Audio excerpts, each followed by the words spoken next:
J.D. Vance gets the nod.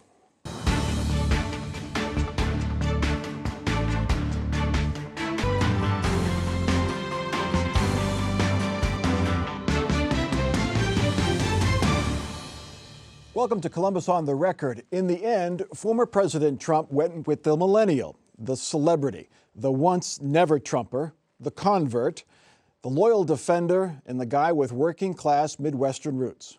Never in my wildest imagination could I have believed that I'd be standing here tonight. I grew up in Middletown, Ohio. A small town where people spoke their minds, built with their hands, and loved their God, their family, their community, and their country with their whole hearts. But it was also a place that had been cast aside and forgotten by America's ruling class in Washington. When I was in the 4th grade, a career politician by the name of Joe Biden supported NAFTA, a bad trade deal that sent countless good jobs to Mexico. Senator J.D. Vance, with just one election to his name, less than 2 years in the Senate, now carries the burden of helping Trump win a second term and possibly serving as the nation's vice president. Gene Krebs, what does J.D. Vance and his selection mean for the ticket, and what would it mean for a second Trump administration? Well, several things. One, there's been a lot of chatter about, he's very inexperienced. Well, so how much experience did Barack Obama have when he ran for president? About the same. About the same. Yeah. Let's be realistic about it. And he was going to run for president, not vice president, where you get to learn, learn on the job some. It means a lot for the party. This is the fundamental shift of Republicans. The Whig portion, W-H-I-G portion of the party, also known as the Bush-Cheney, the Halliburton, the big business, the industrial complex part that Ike Eisenhower referred to, gone from influence. They have no more influence in the party. And I don't know where they're going to end up, but they're not ending up here. This is now a populist party. And I think that the and J.D. Vance is policy-wise the most aligned with both Trump and also Trump Jr., with whom he's very good friends, and they actually share a lot of physical resemblance. Yeah. Brian, what are his strengths? What are his vulnerabilities as far as being a Democrat running against him? Well, he lives off of hillbilly elegy, but what he's really, his next book is going to be hedge fund elegy, because that's exactly where he comes from. He comes from the hedge funds, and as much as you want to cast him as a man of the people because he had that background, he actually, his policies are more in line with that. They're in line with the 2025 plan, which is, a national abortion ban, cuts to Social Security, getting rid of workplace safety rules and all kinds of other rules. This is not hillbilly elegy protecting workers and blue-collar families. This is hedge fund elegy. Sarah, it's been just about 2 years since he was in that bruising primary, a little bit more than 2 years since that bruising primary, split Ohio Republicans. He won thanks to the Trump endorsement. What are Ohioan elected leaders now saying? They must all, Republicans anyway, are all behind J.D. Vance. Sure. I think there was a lot of celebration among Ohio Republicans, whether they're super politically aligned with him or not on policy, because you heard a lot of sentiments that Ohio's back in the conversation when it comes to the presidential election. For a long time, you didn't win the White House without winning Ohio. That's not necessarily the case anymore. Obviously, former President Donald Trump won this state, although he did not win the White House in the last election. Yeah. So, I think there was just a lot of general excitement from Ohio Republicans sentiment-wise. Gene, does J.D. Vance basically campaign in 3 states, maybe 4, Wisconsin, Michigan, and Pennsylvania? He will speak wherever the Appalachian dispersal is located. And now hold my coffee and watch me pick a fight with Brian. That's why we're here. All right. So about half the kids on my school bus were exactly like J.D. Vance, okay? They were recent Appalachian immigrants. What he's talking about, the hatred of the ruling elite, the man, as they call it, is a visceral thing for these folks. You can hate the elite, but when you talk about NAFTA like that, and yet all these jobs, which the Republican Party actually pushed for NAFTA, all these jobs keep going there. USMC is there. Ford just announced they're moving jobs to Canada. I mean, this is a smoke screen. It really is hedge fund elegy. But I got to give you an unfortunate bit of data. Mike Hicks from Ball State has done the analysis. 88% of all jobs lost in America since 1980 was due to automation. It's not due to being outsourcing. And so I wish people would, until you figure out what is really happening here and stop dealing with the platitudes, you can't begin to get to solutions, and you have to get down to what is actually going on. It's automation, it's not outsourcing. Well, they sure are paying those Mexican workers to make those cars. That's fine, but that's only 12%. So let me ask you this, Gene. He said, never in my wildest dreams did I think I'd be here tonight. Yeah. He's been working for this for at least a year. Because when you understand the psychology of, I mean, I'm here as the rural interpreter of all things rural for you in the PBS world. I'm in Ohio. This is beyond belief because, you know, hillbilly is the last group in America it was okay to make fun of. Okay, you watch late night TV and they always joke about hillbillies, NAFTA, all the other stuff, you know. They're always picking on hillbillies. So for him to come, these are the people I know. These are my neighbors and in some cases my relatives. To Brian's point, I know it's part of his background and he's fairly young, but he went to Yale. Right. He went to Silicon Valley where he was friends with Peter Thiel and made a lot of money in San Francisco. Right. Then he's been in Washington circles for the past several years. Right. And he also had a massive panic attack in this book he relates to when he went to a dinner and they wasn't sure what all these forks were for and which ones he starts with. Because that for his people, his group, who I know quite well. And by the way, and there's been a lot of writers out of Appalachia who've attacked him. And I go, look, when you know how one person's story is, you know how one person's story is. But his story is remarkably similar. I'm all for somebody eating everything with one fork. However, it's when you align yourself in what you do when you know where those forks are, and he has aligned himself with elites. So he's a libertarian populist, which is different. Sarah, you're a native of Western Pennsylvania. You work here in Ohio now. Does J.D. Vance, does his message of rural, small-town populism resonate in the western half of Pennsylvania, which will be key to winning that state? I think it's a little early to say. I think Western Pennsylvania is squarely Appalachian, and there have been questions about, I mean, Middletown is not technically part of the Appalachian region of the United States. Now, he has, you know, strong roots in Kentucky, traditionally Appalachian, but I think Western Pennsylvania, where I grew up, I mean, I grew up in Butler County, where former President Donald Trump was shot over the weekend, not far from the farm show. I covered the farm show as an intern. Those folks in that county are for Trump, and I think if he's got the stamp of approval from Trump, regardless of his former comments, they'll get behind him too. What about, now this is 2 steps or 1 step down the road. If Trump wins, Vance becomes VP, who does Mike DeWine appoint as the senator? Is it too early to start speculating? Is it too early to start campaigning for it? Yeah, which is all pointless because it's all pointless because at some point in time, Trump and or J.D. Vance will announce who they prefer. And Mike DeWine can't go against them because that person, whoever they name, will then primary whoever Mike appoints. I think it's about the governor's race. I think that Mike DeWine's going to want to get either Houston or Yost out of the way. But I think you got Dolan out there who's going to want it. Jane Timken? I mean, these folks have been here longer than I, and they've seen these environments more than I, but this will be one of the last political moves Governor DeWine gets to make before his assumed retirement. So, I mean, his word may play strongly. Well, we'll get to this if it happens down the road as we get closer to that. Anyway, overshadowing the convention was last week's assassination attempt of former President Trump. Most Ohio lawmakers, Republican and Democrat, were quick to condemn the violence. Most statements were similar to the one released by Senator Sherrod Brown, who said there is no place for political violence in our democracy. And Connie, his wife, and I are glad President Trump is safe. He also called for a comprehensive investigation. Ohio's other U.S. Senator, now vice presidential nominee J.D. Vance, was initially less unifying.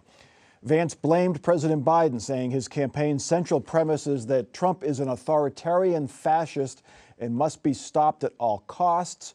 That rhetoric led directly to President Trump's attempted assassination, said J.D. Vance. Of course, we don't know the shooter's motive, even at this date. In his first speech since the shooting, former President Trump took a softer tone, and he called for national unity. This election should be about the issues facing our country and how to make America successful, safe, free, and great again.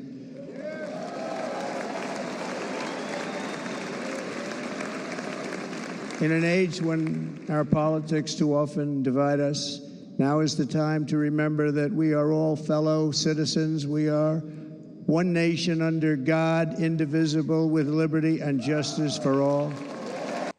Sarah Donaldson, lots of talk of unity after the shooting. The president's speech began, anyway, with talk of unity. How long does it last? It lasted through the convention, and you and I talked about this earlier in the week on the radio. I think it is a big question of how long it lasts because it's still a presidential campaign, and you can't have necessarily unity with the party that you're trying to beat for the White House. So, Brian, the response from lawmakers, it was a pretty standard, expected, and welcome response. That everyone was pretty unified, saying this is not what we want to be doing, shooting our presidential candidates. Of course, and I do think there is a place where you cross a line with words, and I think that increasingly in recent political years, that line has moved to a place that's really dangerous at times. However, what really is glaring here is that nobody could talk about the issue that is the glaring elephant in the room. There was a gun that shouldn't have been in this person's hands, but we have loosened gun laws in this place to the point where anyone can get them. Yes, there were issues with the Secret Service and others, but this is fundamentally about, and no Republicans are going to want to face it, and I think the Democrats wanted to stay away from it because of all the yelling and screaming over guns, the way it polls. This is really about gun control and the fact that we don't need these types of weapons. You don't need that to kill a deer.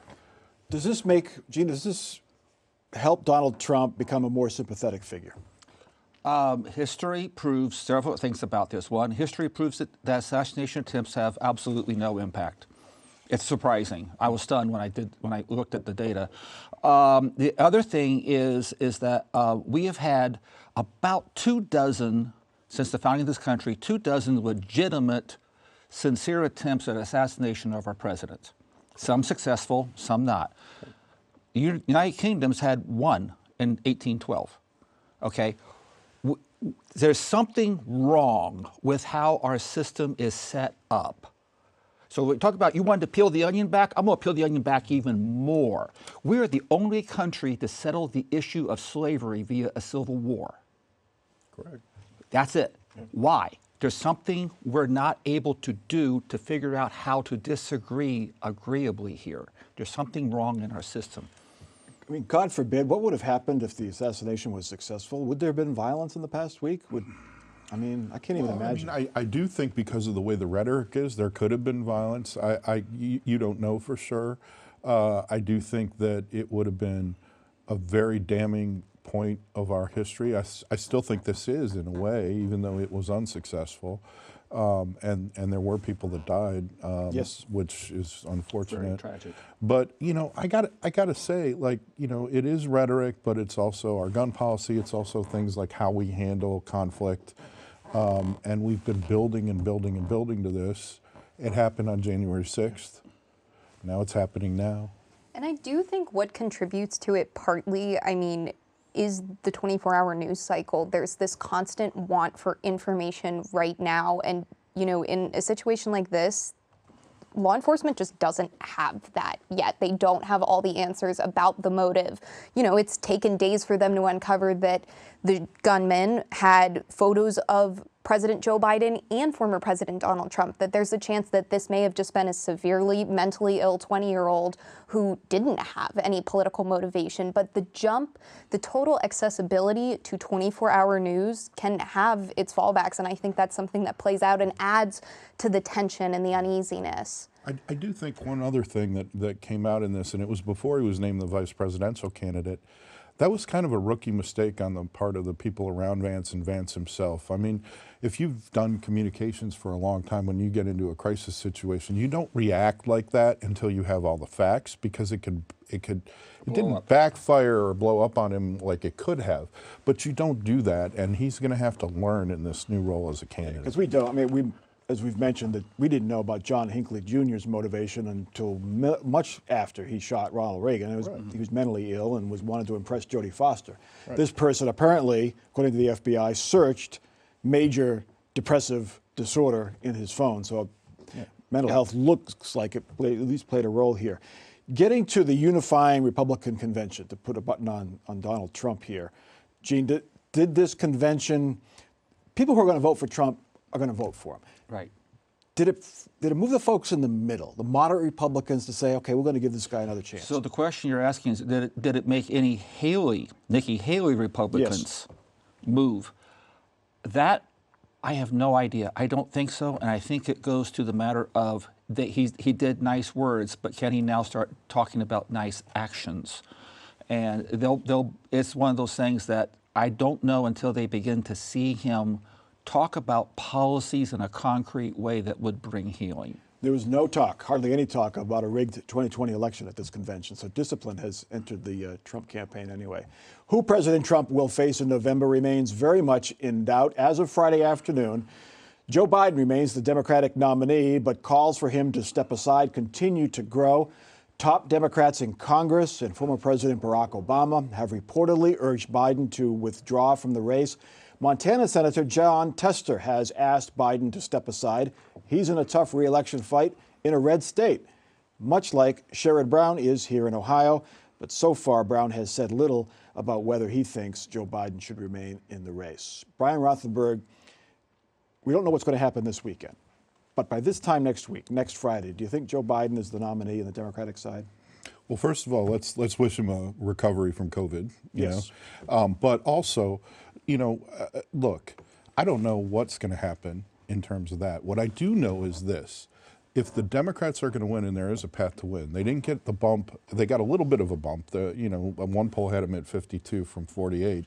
But Trump didn't get a huge bump out of what you would think out of the assassination attempt and that. It's not about age. It's about MAGA rage is what this campaign is going to be about if the Democrats want to win. And this 2025 plan, which wants to, an extreme plan, get rid of abortion, but is Joe mess with Biden, Social I asked this Security. question last week, is Joe Biden the best person to counter that effort? Well, first of all, once this is established, if he can do that and rise above the age question and make this about MAGA rage, not about age, and, nobody knows that answer. But in order to beat Donald Trump, it has to be about that.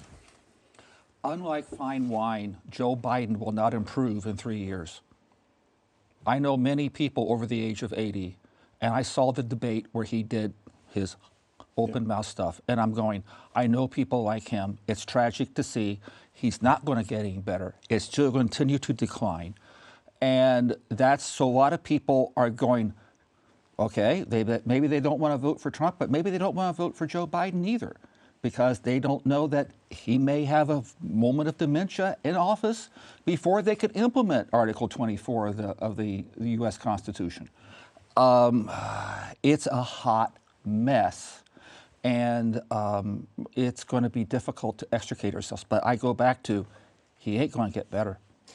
Sherrod Brown, the Jon Tester announcement on Thursday, I think, raised a lot of eyebrows in that here's a guy very similar to Sherrod Brown in a tough race, needed to take a stand, he felt, but Sherrod Brown so far has not. We can't get in his head, but he's being cautious anyway.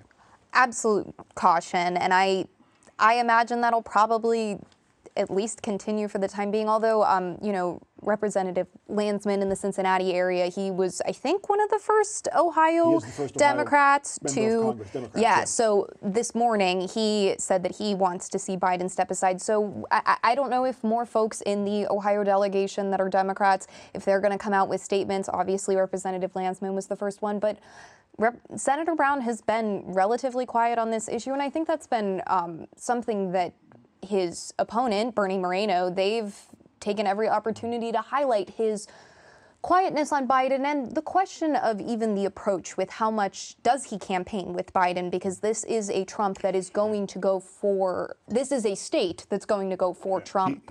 I mean, he was never going to. So Sherrod Brown has always had his own base here, and he's always, even with Donald Trump while he's been in office, been able to appeal to those blue-collar workers. So it was always going to be a case of not campaigning really with Biden and working around it.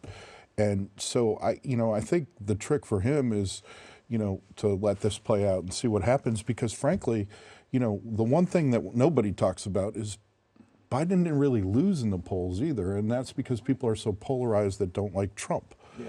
So, it's a difficult situation when you're looking at the polls. It's like Biden's not bleeding. He didn't get the bump he needed. How will this come back? What does Sherrod Brown have to lose by saying, I think Joe Biden should pass the torch to a younger generation?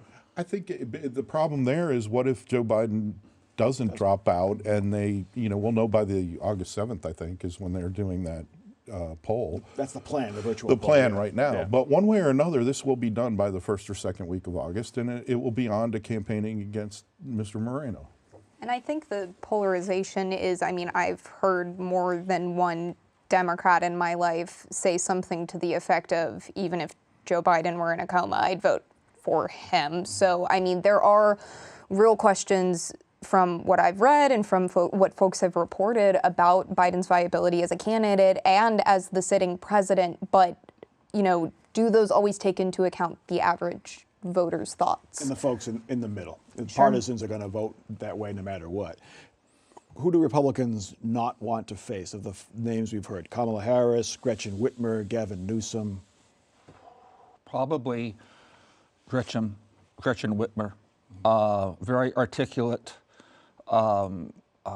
She's won several times now in what was a purple state. She's flipped it blue. She's good at fundraising. Gavin Newsom and Kamala Harris can't shake the California image. It's just no fault of theirs. It's just a stereotype. Oh, look, they're from California. They're wacky. Not their fault. They can't shake it. And so if they're smart and sensible, they go with a Midwesterner like Gretchen Whitmer. But they won't be. Is Kamala Harris the obvious choice? I think that, as they work through it, she would be, because of the ability to move the money and some of those type of things, but definitely lower on the ticket would matter. I have heard talk that there could be an open convention if he decides to do this, and, it would be interesting. The other thing about Whitmer, I think that carries over a little bit, is just because she's experienced what he did, not in the same way. There was an assassination attempt on the president, but in her case, people wanted to kidnap her, and It was a plot. yeah. How about, we're getting way down the road here, but Gretchen Whitmer and Josh Shapiro from Pennsylvania, governor of Pennsylvania, two swing states, Sarah? Absolutely. I think folks in Pennsylvania have been excited about Josh Shapiro's future potential, if not a VP spot this year if Biden does step away. I think even in the last week with the shooting, I saw Dave McCormick, who's running for Senate as a Republican, kind of give a nod to Josh Shapiro and his leadership. And that's a Republican speaking highly of a Democrat and highly of a Democrat's leadership. So I could see Josh Shapiro. A Democrat who's not on the national ticket, who's not Kamala Harris, they've got a little bit to lose. They could run in 24, lose, and then it hurts their chances to possibly run in 28. I don't think so, No? because they're stepping into a bad situation. And as long as they get 35% of the vote, they'll be considered, They get above that, they get above some floor to be determined.